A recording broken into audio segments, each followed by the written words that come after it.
Hey, what's going on, guys, and welcome to episode 71 of Tekken 2, where I wrap up last week's video game and tech news in 2 minutes or less. We're going to start this episode off with a new rumor about a potential Bandai Namco and Nintendo collaboration.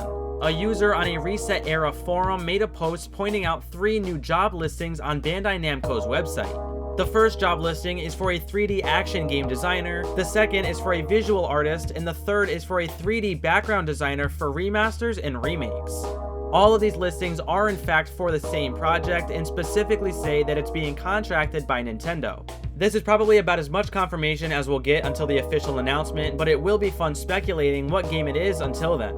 Also, part of the team over at Digital Foundry believes that the footage shown in the Breath of the Wild 2 delay announcement looks too good to be running on the current Switch, which is leading them to believe that it could have been recorded on a Switch upgrade. They said that the trailer has perfect anti-aliasing between scenes and the rendered clouds would be hard for the Switch to handle, if at all. If there is a Switch Pro, they will almost certainly not leave out the current Switch as a release platform, as Twilight Princess and Breath of the Wild 1 both released on 2 consoles at the same time. In other news, CD Projekt Red admitted that there is still, quote, work to be done on Cyberpunk while announcing that the expansion should be out next year. The Witcher 3's upgrade for next-gen consoles has been delayed indefinitely. Bugsnax is finally releasing on Switch, Xbox, and PC Game Pass April 28th, and the newest Sackboy game for PS4 and PS5 could be coming to PC as it's listed in the Steam database, and is also yet another game that was mentioned in the Nvidia leak. And as for tech, with a pretty interesting story to start off, Warner Brothers reportedly wants to overhaul DC with plans to bring back characters like Superman, have more movies like Joker, and a president like Marvel's Kevin Feige.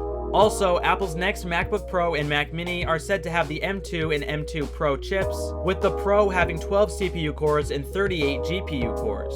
And lastly, TSMC will still begin 3nm production in the second half of this year, and a new rumor suggests that both AMD and Intel's next generation CPUs and their respective motherboards will launch in the middle of Q3 for AMD and the end of Q3 for Intel. That's all I have for this episode of Tekken 2, so if you enjoyed, be sure to subscribe to the channel to never miss these weekly uploads and to drop a like before you go. And as always, I'd love to hear what you guys think about the news, so leave a comment down below. Anyway, I hope you all enjoyed, and I will see you guys in the next one.